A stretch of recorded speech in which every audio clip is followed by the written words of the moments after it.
Boa noite a todos. Estamos começando mais um Na Fita do Tempo, esse programa sobre o canal e o programa sobre história da igreja. Eu sempre digo boa noite, mas pode ser que você esteja assistindo ou ouvindo, como no seu transmissor de podcast, pela manhã, pela tarde, mas sinta-se bem-vindo, sinta-se saudado, recebendo as nossas saudações. Esse programa é mais um dos programas sobre a história da IPB. A gente tem tentado aqui no canal alternar um programa de 15 em 15 dias, né? Um programa sobre a história da IPB, a história da IPB em algum lugar específico. Nós já tivemos um programa sobre o Ceará, um estado do Nordeste, sobre o Rio de Janeiro, um estado do Sudeste, sobre Curitiba, o presbiterianismo em Curitiba, um estado do sul do Brasil, e hoje estamos tendo o primeiro sobre uma cidade do centro-oeste, que é Goiânia. Vamos falar daqui a pouco mais sobre isso. Depois, se Deus quiser, vamos ter um programa sobre uma igreja, o início em uma cidade do norte do país. E, além dos programas sobre história da IPB, nós temos programas sobre temas históricos. Já tivemos sobre a história da relação da igreja com o rádio, já tivemos uma história, um pouco história da IPB, mas não nesse formato de história de uma igreja local. Foi a história da Constituição, das constituições da IPB, um programa sobre a influência de Calvino no mundo ocidental, sobre música evangélica brasileira. Então, sempre tentamos alternar esse tipo de programa. E hoje eu tenho a alegria de receber o reverendo Hélio, que vai nos falar sobre a história do presbiterianismo em Goiânia. E é um irmão que tem muito para falar sobre. O nosso irmão ele é formado pelo Seminário Presbiteriano de Campinas, Seminário Presbiteriano do Sul, numa extensão em Goiânia.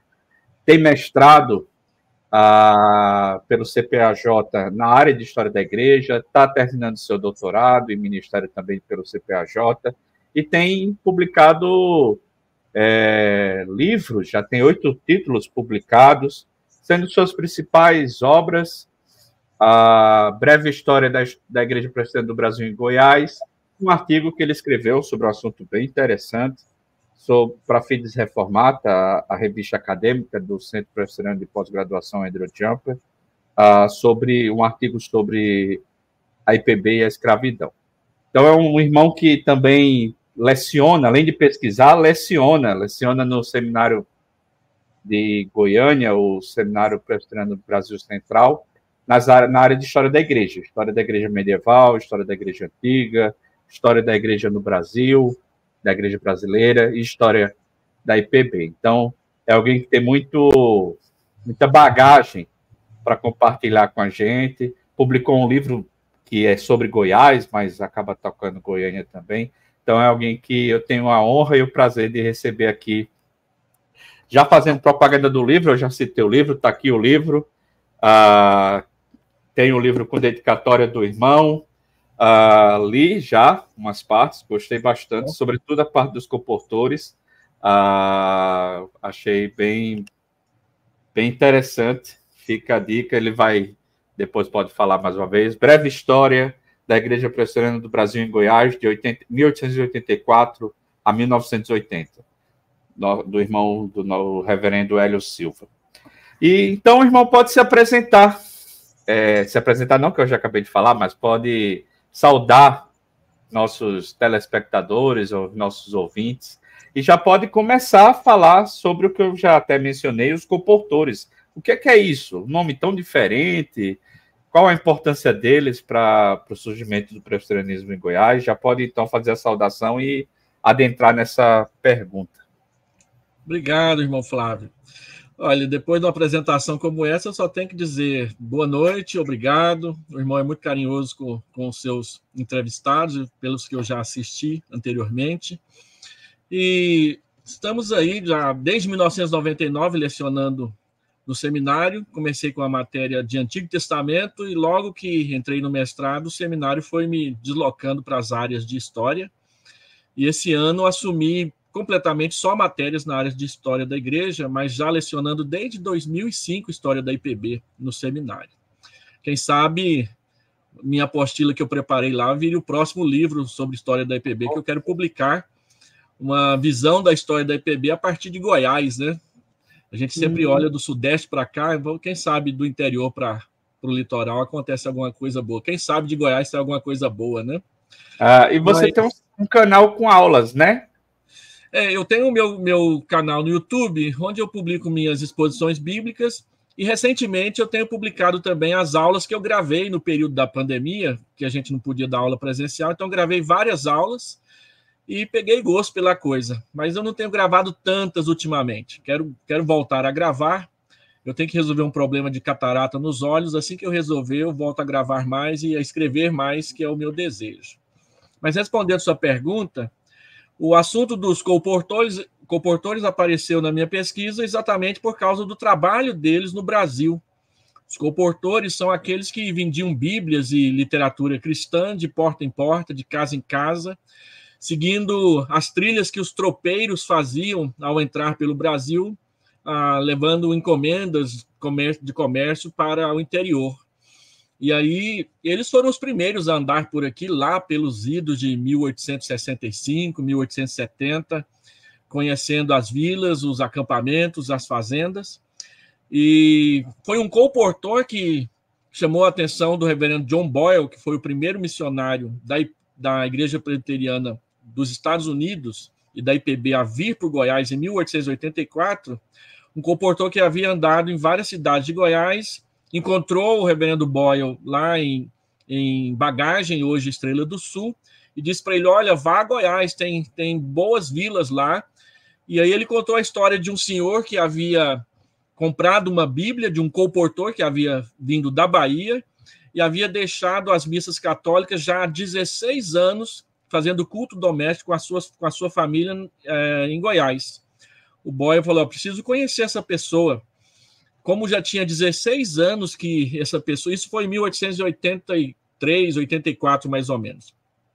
Como já tinha 16 anos que ele não frequentava a missa, é muito possível que ele tenha comprado essa Bíblia por volta de 1867, 1868, por aí. E depois o Boyle ficou sabendo que este senhor foi ao Rio de Janeiro e foi batizado pelo Blackford, logo após a morte do Simonton. Então ele foi lá, foi batizado e voltou para Goiás presbiteriano.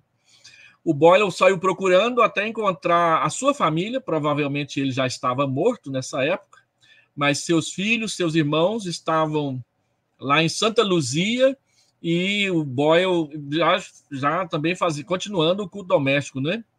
Boyle batizou várias pessoas, casou alguns, batizou crianças, e aí surgiu a igreja de Santa Luzia, que hoje é Lusiânia, em Goiás, em 1884. Tudo porque um colportor o procurou e disse, olha, vá a Goiás, lá tem lugares bons para serem evangelizados, carecendo do evangelho do Senhor Jesus Cristo.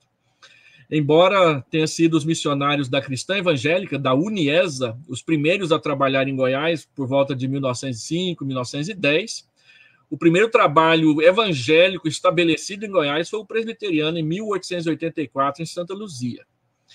Boyle visitou também Formosa, abriu uma congregação lá, e quando a igreja foi organizada, logo após a morte de Boyle, em 1893, foi organizada a igreja de Santa Luzia de uma forma diferente do tradicional na IPB. Foi organizada a igreja de Santa Luzia, eleitos seus presbíteros, seus diáconos.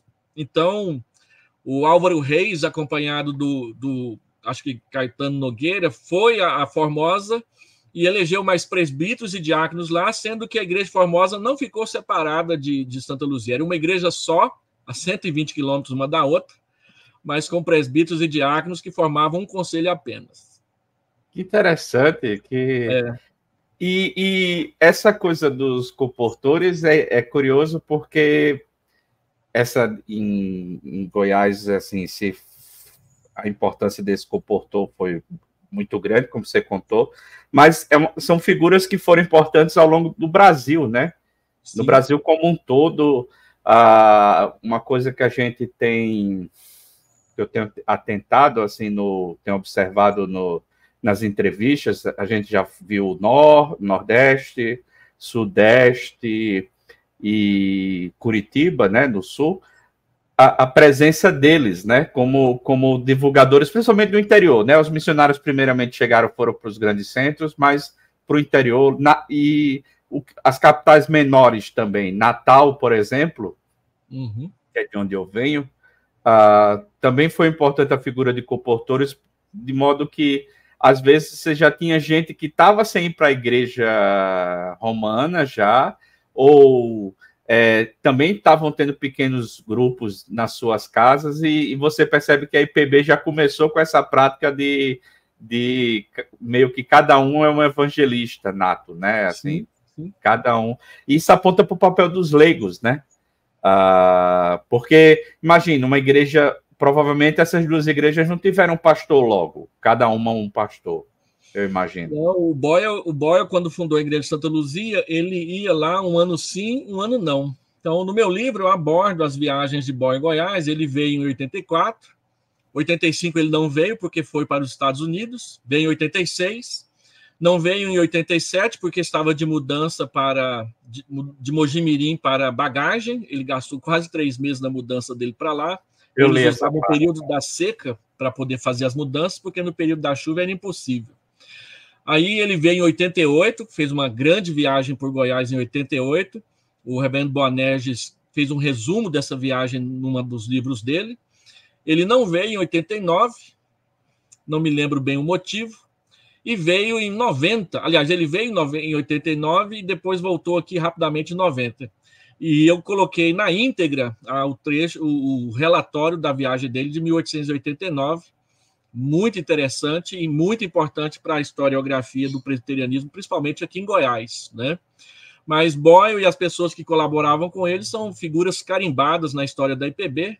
Inclusive, a IPB resolveu fazer uma estátua para o Boyle, parece, e edificá-la lá em Estrela do Sul. Foi aprovado no último Supremo Concílio fazer isso.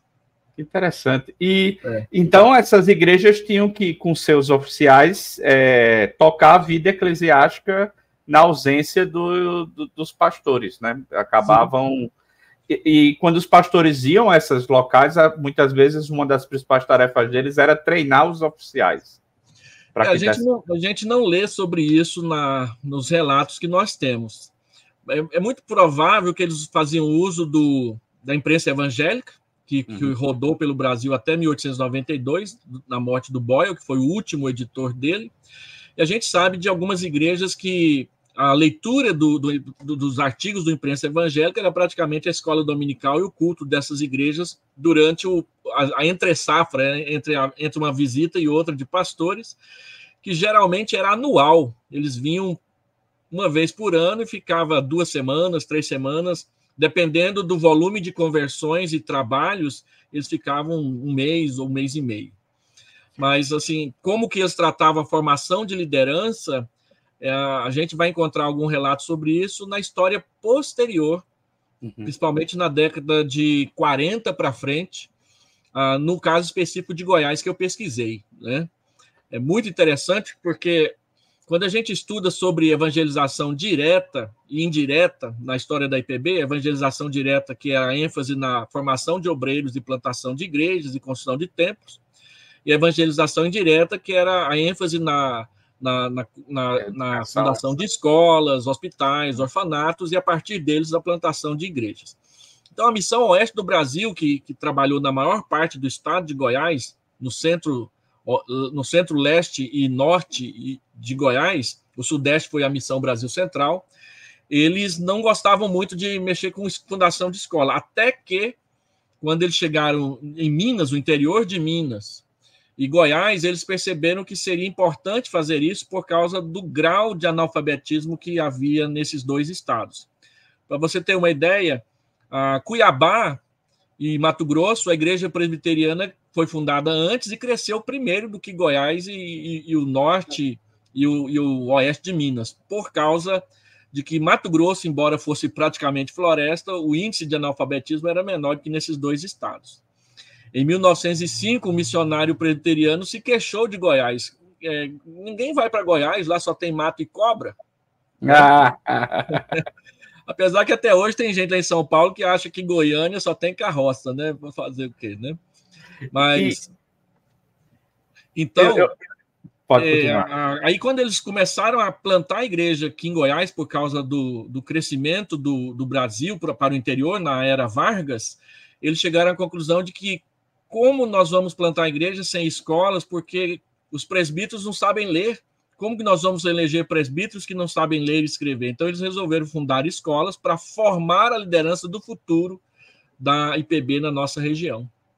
E como estão essas escolas hoje? Elas persistiram? Muitas deixaram de existir, cumpriram o seu papel na época e deixaram de existir. Mas, mesmo assim, a IPB em Goiás ela tem uma forte característica educacional. Nós temos o IP aqui em Goiânia, que é da primeira igreja, foi fundado em 1951. Nós temos o Samuel Gran, em Jataí, que também foi fundado por essa época e é um grande instituto presbiteriano na região sudoeste de Goiás. Nós temos a Escola Presbiteriana de Porangatu, que é muito grande, e a Escola Presbiteriana de Paraíso Tocantins, que na época fazia parte de Goiás, que é uma escola imensa, e que na época da separação de Goiás e Tocantins, ela quase que assumiu, a sua oficina Dorcas se tornou a produtora dos uniformes das escolas estaduais do estado de Tocantins por um tempo. Quando eu estive lá, em 1998, era uma grande oficina de confecção de uniforme que havia nascido da oficina Dorcas da igreja. E a igreja é grande com uma escola grande. Então, assim, nem todas persistiram, muitas ainda têm escolas pequenas, algumas deixaram de existir, voltaram a existir. Quando eu fui pastor em Goianésia, Goiás, lá tinha tido uma boa escola da missão, depois ela fechou, e o pastor que me antecedeu reabriu, e na minha época ela duplicou de tamanho, ele reabriu com 40 alunos, e na minha época ela chegou a 120 alunos. Uma escola... Geralmente, a maior parte das escolas que permaneceram, elas acabaram assumindo o modelo de convênio com o Estado. Depois houve uma época que acabou e aí muitas se tornaram particulares. Uma outra escola também que é conhecidíssima é a escola de Gurupi, que também é fruto da época da missão, na época que era Goiás. Então, a educação ainda é forte aqui em Goiás. Tem bastante igrejas com escolas. Do DNA, né? Tá ligado. Eu lembro daquele livro da Maria Chaves, né, Bandeirantes da Fé, que mostra o papel dos comportores e dos leigos, né, e da educação. Ela faz análise ali daquela região do Triângulo Mineiro, né, mas é curioso como a nossa igreja se envolveu com a educação, com esse propósito de evangelização, né, e de formação do povo. A gente tem até no batismo, quando a gente batiza nossas crianças, hoje a gente praticamente não precisa dessa promessa porque é obrigatório, é lei, mas na época que foi redigido o documento, era muito importante a ideia de que a gente vai ensinar os filhos a ler as escrituras para que eles mesmos possam ler a palavra de Deus, né? Faz parte do nosso DNA esse papel da educação. Mas não se envolveu só com educação, se envolveu com outras coisas também, né? Para evangelização indireta. Hospitais também foi importante. Como eu te falei, a Missão Oeste não era muito forte nessa área de evangelização indireta. Em Goiás, nós temos o Hospital Gordon, em Rio Verde, mas a região sudoeste ela foi evangelizada pela Missão Brasil Central, que preconizava a evangelização indireta mais que a Missão Oeste.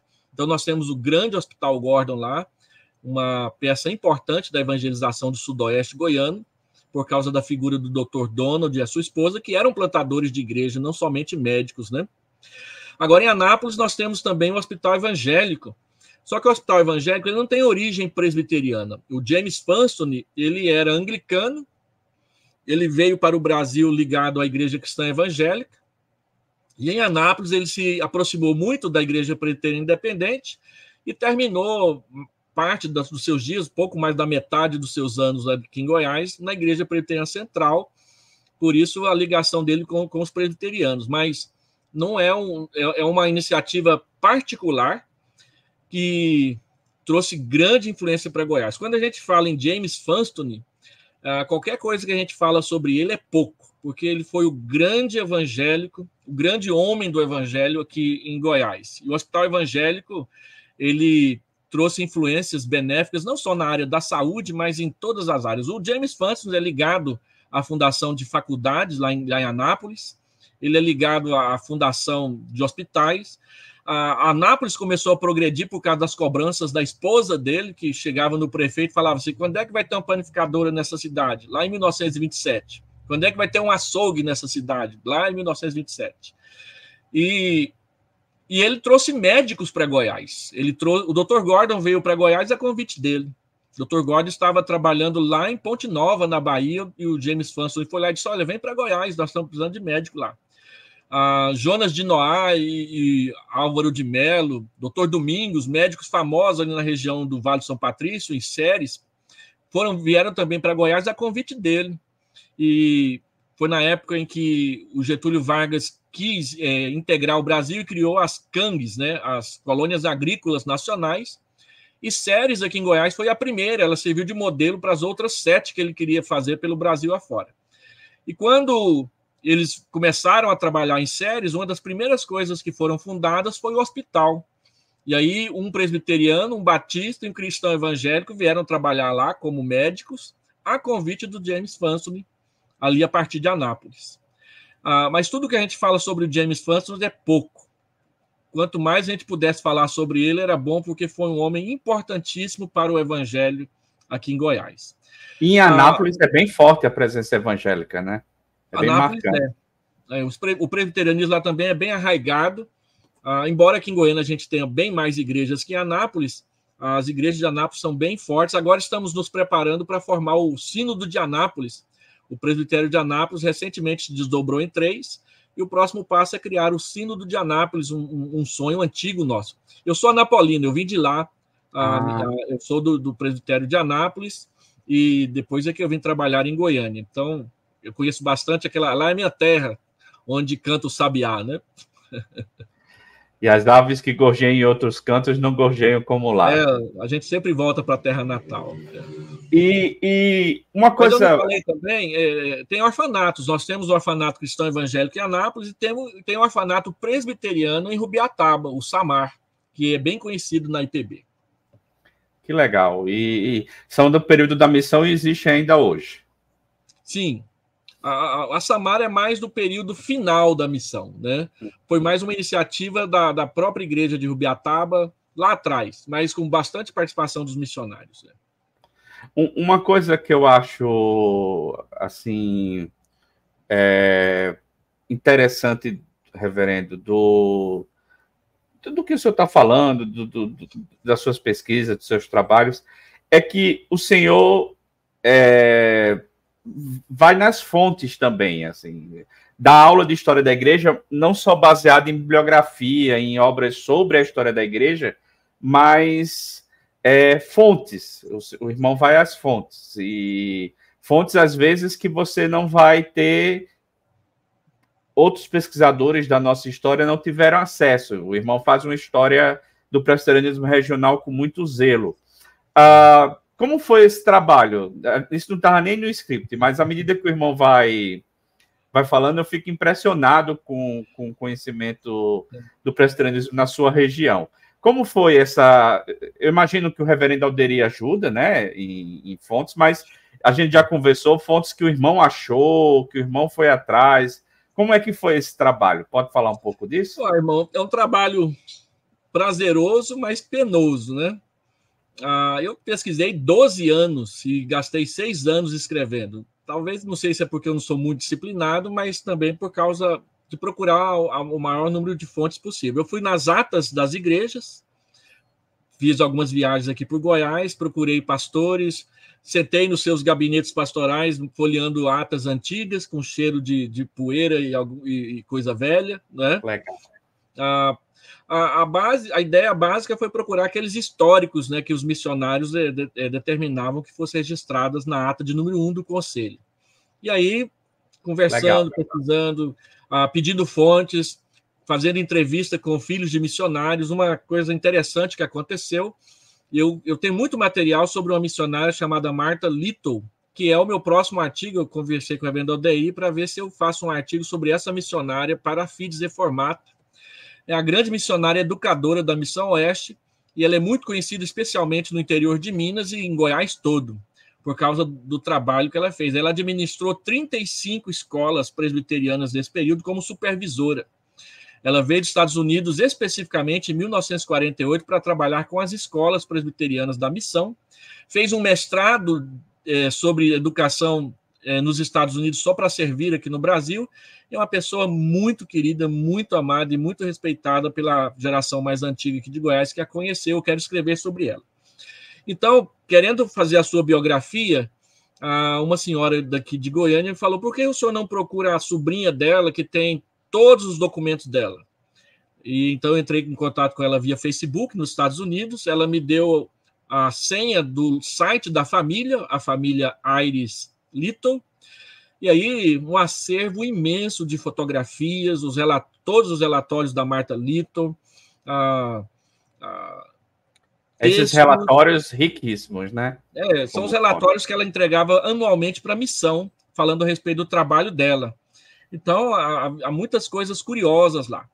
A gente, quando pesquisa história da IPB aqui na nossa região, no interior do Brasil, a gente padece porque com o fim da relação da IPB com a PCUS em 83 e com a PCUSA em 77, todos os documentos deles, eles levaram embora. E a gente ficou sem nada aqui. A não ser um livro ou outro que ficou para trás, ou alguém que conseguiu alguma cópia, né? A gente quase não tem nada. Então, procurando fontes, um pastor presbiteriano da missão disse: olha, eu tenho vários documentos do meu pai aqui, que faleceu recentemente, e eu vou mandar para você. Ele me mandou um envelope com muitas fotos, vários relatórios do seu pai, que são praticamente inéditos, datilografados ou mimeografados. E aí um documento curioso que eu quero trabalhar mais nele é o relatório da BR-14. Esse relatório é de 1967, se eu não me engano, ou 65. A BR-14 é a BR-153, e esse relatório foi feito por causa de uma oferta que a Sociedade Feminina da PCUS enviou para o Brasil em 1964. A Sociedade Auxiliadora Feminina da PCUS fazia isso todos os anos, dando uma oferta anual para um campo missionário. Então, em 1964, foi escolhido o Brasil, e eles escolheram a BR-14, que é a BR-153, para alocar essa oferta. A gente sempre ouvia falar dessa oferta, mas nunca sabia em que ela foi gasta e que valor que foi.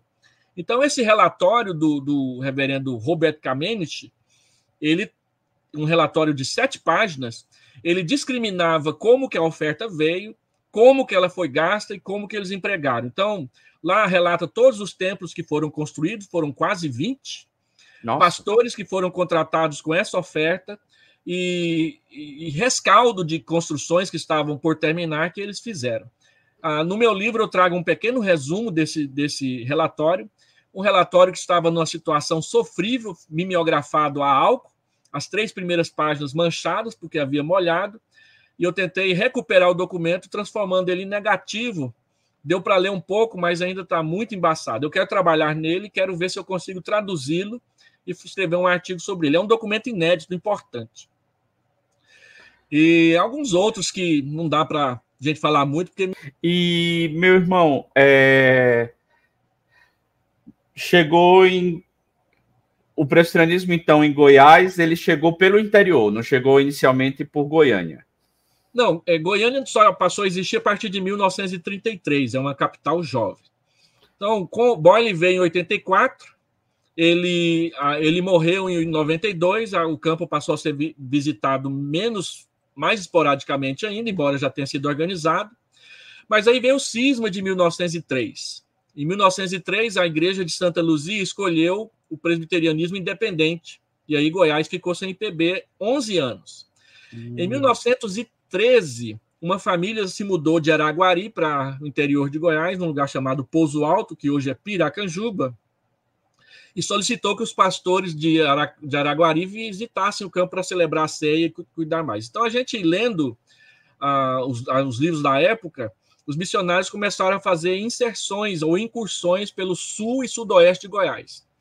Então, em 1914, surgiu a igreja de Pouso Alto, que hoje é a igreja de Piracanjuba, a primeira igreja a se tornar centenária em Goiás.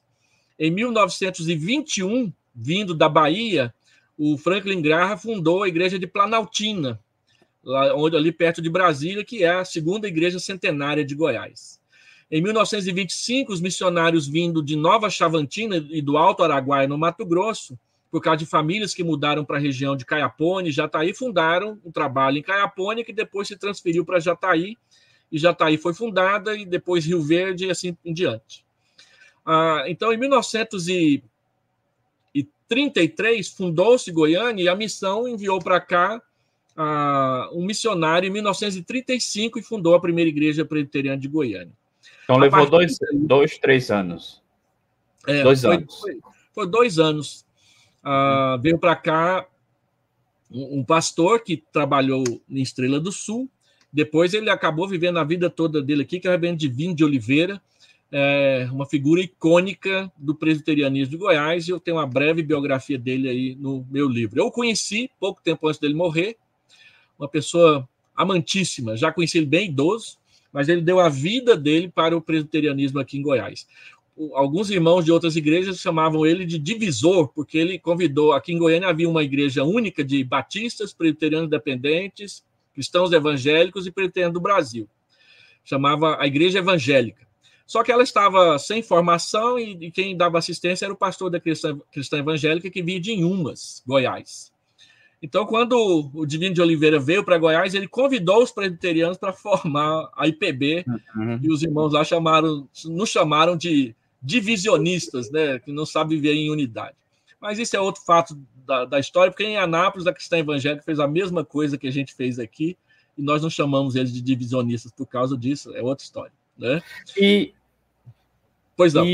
E a cidade... Goiânia cresceu rápido? Cresceu bastante. Hoje a grande Goiânia está em torno de 2.200.000, 2.300.000 habitantes. Né? E o presbiterianismo cresceu junto? Está chegando a 2 milhões de habitantes. E o presbiterianismo cresceu junto, que é forte em Goiânia, né? O presbiterianismo. Sim, cresceu bastante. Com a fundação do seminário em 1983, o presbiterianismo aqui deu um boom de crescimento bem mais forte. A presença do seminário e o trabalho dos seminaristas nas igrejas no final de semana, ou conduzindo congregações, impulsionou bastante o trabalho. O Sino do Brasil Central hoje tem 75 igrejas. Mais de 45 estão em Goiânia. Você está pastoreando onde? Em Anápolis? Eu estou pastoreando a igreja de Vila Nova. A Vila Nova foi a segunda igreja presbiteriana plantada aqui em Goiânia. A primeira foi plantada em 35, e a primeira igreja, ainda congregação, plantou a Vila Nova em 46. A primeira igreja foi organizada eclesiasticamente em 48. Só que plantou a Vila como Nova congregação. foi organizada 20 anos depois. A Vila Nova é a segunda plantada, mas ela é a quarta organizada. Exatamente porque Goiânia cresceu muito rápido, então 2 outros bairros que receberam populações presbiterianas e convertidos mais rápido que a Vila Nova, que foi a segunda igreja, na chamada, então, Vila Operária, que era perto da linha do trem, e a igreja de Campinas, que foi um esforço conjunto da primeira igreja e da segunda igreja para plantar Campinas. Enquanto isso, a primeira igreja já estava cuidando da Vila Nova, que veio a se organizar em 1966, a quarta igreja presbiteriana da cidade. Mas um dado curioso aqui em Goiânia é que a primeira igreja e a Vila Nova, as duas juntas plantaram 30 igrejas. A primeira igreja plantou 20 igrejas, a Vila Nova está plantando agora a 10ª igreja. Então, as duas... Só em Goiânia, não? Em Goiânia e região, né? Porque a primeira igreja também plantou igrejas fora. Então, as duas igrejas são mães da metade do presbiterianismo goianiense. É curioso quando você olha a história da expansão do presbiterianismo para o interior, porque em alguns estados, de fato, saíram das capitais a expansão. Já outros estados, por exemplo, o meu estado, o Rio Grande do Norte, você tem uma região que foi mais influenciada pela Igreja de Natal, mas uma região mais oeste já esteve mais próxima de Fortaleza, já esteve mais próximo da capital do outro estado, no caso o Ceará. Você pega Paraná, você teve, por causa dos caminhos tropeiros, igrejas antes de Curitiba. E já Goiás, que a capital só vem depois que já tem o estado, e você tem um interior já um pouco consolidado, ou já consolidado, e depois a capital é que tem que correr atrás, digamos assim, do seu próprio crescimento. E aí a importância do seminário para a formação dessa região toda, né? Agora, a plantação da igreja em Goiânia, ela se deve muito ao trabalho da Missão Oeste, que assumiu o campo em 1926, e aí quando soube da implantação da capital, imediatamente eles procuraram adquirir terreno e investir aqui na cidade, né? E aí uma figura que vai se tornar muito importante aqui em Goiás, não tanto na capital, embora ele tenha trabalhado aqui pouco tempo, é o evangelista Valdemar Rose, que vai plantar mais de 10 igrejas no Médio Norte goiano, sozinho, andando a pé, de cidade em cidade, quase que imitando o José Manuel da Conceição. É claro que ele andava a cavalo e tudo mais, né? E que foi também o plantador da primeira igreja de Brasília, quando ela começou a ser construída em 1956.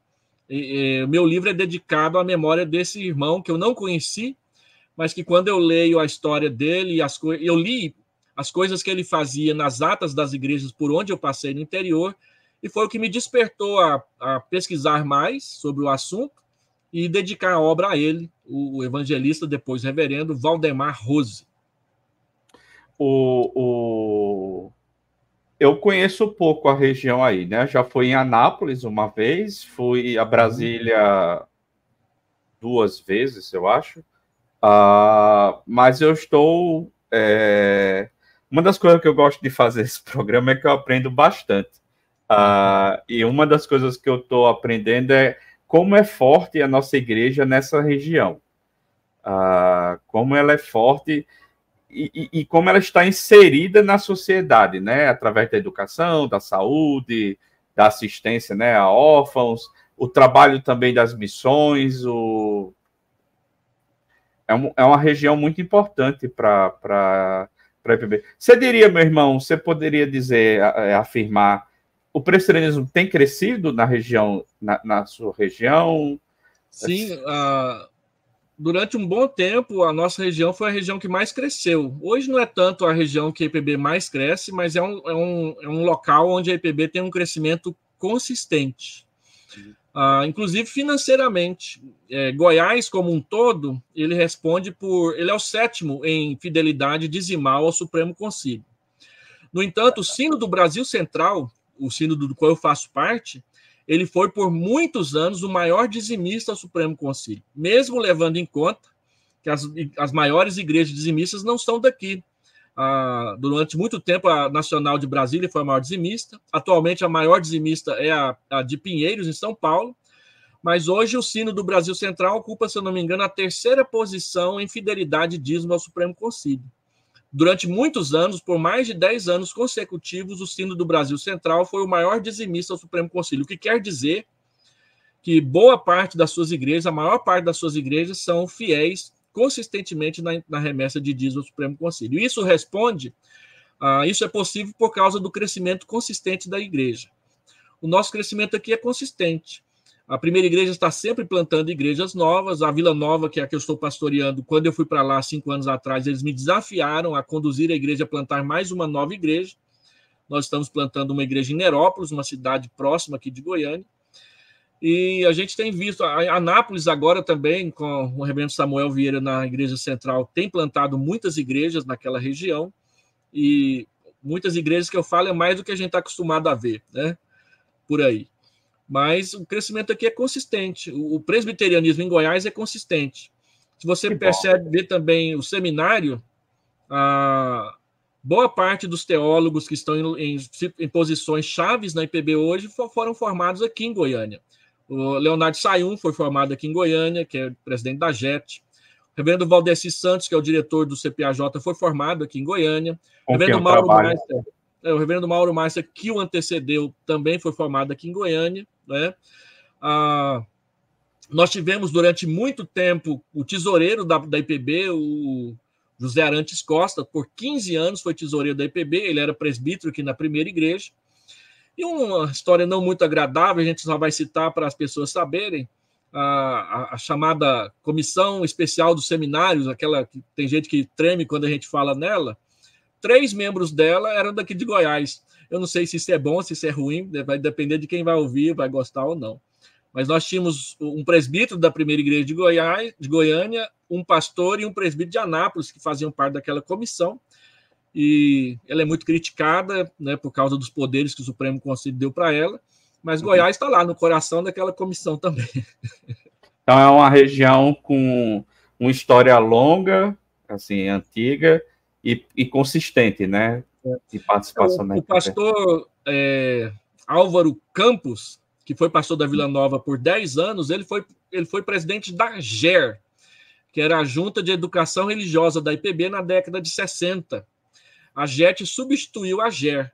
Então era um pastor também daqui da região, que veio de fora, mas que foi pastor por muitos anos aqui na nossa região.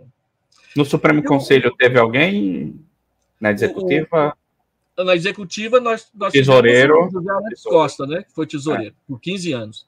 E nós tivemos também uma passagem muito importante aqui por Goiás e Goiânia, que foi o Wilson de Castro Ferreira. Ele foi o fundador do IP. Depois que ele fundou o IP, ele fundou a Luz para o Caminho, em São Paulo. Ele fez parte da fundação do JMC de Jandira. Um pastor que tem uma folha de trabalhos prestados para a IPB imensa e que deixou a marca dele também aqui em Goiás com a fundação dessa grande escola aqui na nossa cidade. Falamos bastante dele no último programa com o Arthur Mendes. A importância dele, a grande capacidade que o reverendo Wilson tinha. Ok, foi muito bom. Para mim foi muito aprendizado sobre essa região da IPB, ver como ela está crescendo, graças a Deus. O irmão tem algumas considerações finais? Quer dizer alguma coisa que eu não perguntei? Pontuar alguma coisa? É interessante a gente também lembrar da importância do IBEL aqui para Goiás. Quem fundou o IBEL foi o James Woodson, em 1926, embora a gente sempre estude que foi o Edward Lane em 1934, mas o germen da escola do IBEL foi o James Woodson lá em 1926, 1924. E ele veio para Goiânia em 1940 para conduzir a plantação da igreja de Goiânia e para estabelecer uma base da missão Oeste do Brasil a fim de alcançar Goiás. E foi dele a ideia de trazer evangelistas formados no IBEL para trabalhar nas igrejas que estavam sendo plantadas aqui. De modo que o presbiterianismo goiano e o IBEL têm uma ligação assim cardíaca. Inclusive casamentos, né? Muitos casais de pastores foram formados lá no IBEL. Eu contei assim, pelo olho, né? Sem pesquisar muito, pelo menos 14 que eu conheci aqui em Goiás. Fora os que eu não conheci de outras épocas, de outras localidades, e mencionei isso no livro. E a gente sempre fala que Araguari, Paracatu, Ponte Nova e Alto Araguaia são as 4 igrejas de fora de Goiás que são as mães do presbiterianismo goiano. 2 em Minas Gerais, Paracatu e Araguari, uma no Mato Grosso, que é Alto Araguaia, e a igreja de Ponte Nova, lá aquela grande escola e hospital lá da Bahia, que hoje é Wagner, que valia a pena você chamar alguém da Bahia para falar sobre a escola de Ponte Nova, que é um patrimônio imenso da IPB. Eu pude visitá-la, agora está em estado de depreciação, porque a IPB não tem condições de gerir aquilo lá, coisa imensa, e que gerou muito fruto para o presbiterianismo no interior da Bahia, influenciando muito também Goiás. O Franklin Graham veio de lá, ele é conhecido como o apóstolo do leste de Goiás. O Alderir chama ele de apóstolo de Goiás, porque foi um dos primeiros que andou aqui por Goiás. Ele fez uma longa viagem aqui, atravessando Goiás até chegar em Cuiabá, quando ele fundou a igreja de Cuiabá, mas ele deixou a marca dele aqui também na região leste de Goiás, e ele veio de Ponte Nova. Então, é sempre bom a gente lembrar com gratidão daquelas igrejas que investiram, que deixaram seus pastores sair da comodidade da igreja central e campear, né, pelos campos. E uma história assim pitoresca que tem aqui em Goiás, que foi a história que me despertou para estudar a história da IPB em Goiás é um dado que eu li no livro de Atas, lá em Rubiataba, quando eu fui pastor lá. Lá registra que em 1949, o reverendo David Williamson, que era pastor em Uruana e que tinha sido pastor aqui em Goiânia, que foi pastor aqui em Goiânia depois disso, inclusive é o fundador da igreja que eu sou pastor hoje, ele era conhecido como caçador. Tem a biografia dele aí no meu livro. Era um homem muito grande, muito forte, ele jogava futebol americano e ele deixou a possibilidade de ser um grande jogador de futebol americano nos Estados Unidos para vir ser pastor em Goiás e participou da fundação objetiva de mais de 40 igrejas aqui em Goiás, São Paulo, Minas e Goiás, né? Então ele colocava a sua espingarda nas costas e ia pelos campos caçando codornizes. E ele saía então de Uruana e ia para Rubiataba a pé, uns 35 quilômetros de distância, caçando codornizes com seus cachorros perdigueiros, um presbítero e um evangelista do lado para acompanhar. Então, em 1949, está registrado no livro de Atas que, à medida que as codornizes desapareciam dos campos, os membros apareciam nas igrejas, né? E aí, fotografias que eu consegui, veio uma fotografia dele em frente a uma espécie de varal com várias codornizes penduradas para secar e os seus cachorros perdigueiros deitados do lado, pousando para fotografia. Legal, legal. Um homem que eu gostaria de ter conhecido. Um homem que eu gostaria de ter conhecido. Tem a história, né, que pastor no sertão pastor é cemitério de bode, o pessoal diz que em alguns lugares é cemitério de galinha, né? Aqui em Goiás o pessoal fala que quando o pastor ia trazer a ceia para as igrejas, o galo já cantava e saía correndo. Lá meu pastor, lá meu pastor. Eu pastoreei uma igreja de colônia e o pessoal tinha o hábito mesmo. Quando matava um animal, eu ganhava umas partes, era uma coisa, um carinho, né? Uma coisa. As pessoas que hospedavam os pastores. Eu visitei uma fazenda aqui em Goiás, que a rota dos tropeiros, elas convergiam nessa fazenda. Então, eu visitei as ruínas de um fogão a lenha, que em 1820, 1830 era o local onde os tropeiros paravam para conversar, trocar ideias, enquanto eles mudavam a rota para entregar suas cargas. Muito interessante isso. Muito legal, muito legal. E perceber você começou falando, né?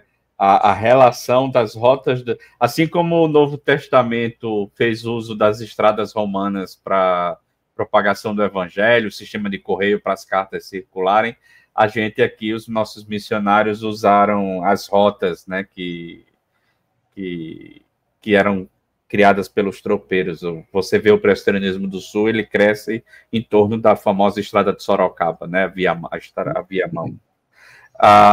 Muito bom, meu irmão. Fico muito satisfeito. E a pergunta de praxe que eu costumo fazer no final do programa: por que é importante a gente estudar a história da igreja? Bom, no meu caso específico, eu estudei a história da igreja e me envolvi com a história da igreja porque eu queria me entender na história da igreja. Quem sou eu dentro dessa história, né? Então, eu comecei a estudar a história para saber como que o evangelho chegou até mim, da onde que ele veio e como que ele chegou até mim. Quando você vê o meu livro aí, História da IPB em Goiás, 1884 a 1980. A data de 1980 ela foi escolhida intencionalmente, porque foi a fundação da Igreja Presbiteriana Ebenezer de Anápolis. Pensei que tinha sido quando o irmão nasceu. Não foi não, né? Não, eu nasci em 67, eu sou mais velho que isso. Mas em 1980 foi organizada a Igreja Presbiteriana Ebenezer de Anápolis, que foi a igreja que me enviou para o seminário. Então eu quis terminar a pesquisa nela, para poder fechar um ciclo e começar outro. Então, se eu for escrever o volume 2, é de 1980 para frente. E isso foi interessante porque, alguns anos atrás, um pastor aqui de Goiás estava fazendo o doutorado e a tese dele era sobre a importância de se estudar mestrado e doutorado para o pastor de uma igreja local. Ele disse, olha, para ser pastor, a tese dele era a seguinte: se para ser pastor de uma igreja não precisa de mestrado e doutorado, por que os pastores fazem? E aí ele esparramou pelo Brasil um questionário, e esse questionário chegou para mim por e-mail, e eu respondi, olha, eu fiz o meu mestrado para eu me conhecer melhor como pastor. E o meu mestrado é em História da Igreja, então eu fui estudar História da Igreja para me conhecer melhor como pastor. Ele achou tão interessante que ele foi lá em casa me entrevistar pessoalmente para o trabalho de doutorado dele. Ele disse que foi uma pergunta diferente de todas as outras que ele respondeu. Ele disse que a maioria dizia assim, eu fiz o mestrado e o doutorado para não ficar para trás.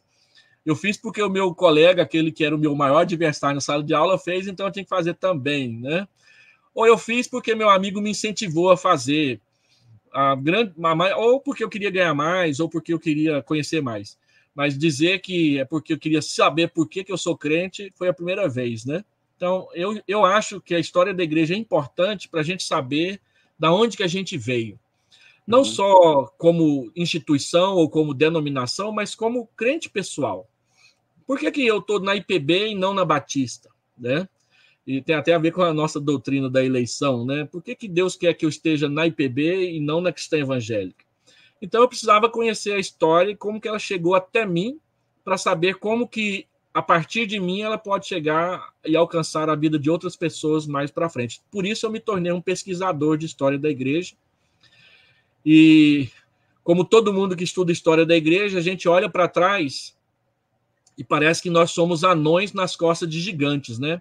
Os puritanos falavam isso da patrística, nós falamos isso dos puritanos, e agora, conhecendo o trabalho dos missionários norte-americanos aqui em Goiás, eu me sinto como um anão nas costas de gigantes. Gente que fez um trabalho extraordinário sem ter estrada.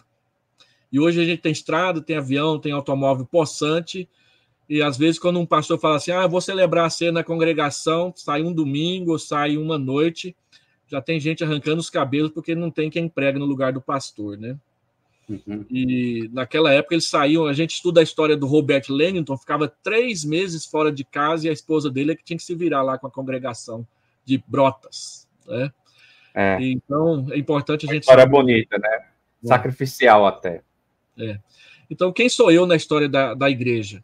É por isso que eu acho importante estudar a história da igreja, porque eu fico sabendo de onde que eu vim e respeito mais as nossas vitórias e as nossas lutas daqueles irmãos que trouxeram o evangelho até nós ao preço da sua consagração, ao preço da sua saúde, da sua dedicação, para que nós pudéssemos conhecer o Senhor Jesus. Muito bom. Então, muito obrigado, reverendo Hélio, por essa aula. Muito obrigado por aceitar o convite e contribuir, compartilhar tanta informação, tanta pesquisa, tanta aula que o irmão tem dado, tanto conhecimento. Muito obrigado, foi um prazer. Para você que nos escuta, se você quiser também dar um tchau para o pessoal, fica à vontade, pode dar um tchau agora. Pastor Flávio, eu que agradeço pela oportunidade, o convite honroso, e a gente se vê lá em São Paulo ou em outro lugar, quando Deus permitir. Amém. Então, muito obrigado a você que nos assistiu ou que nos ouviu, e até o próximo programa, se Deus quiser. Amém.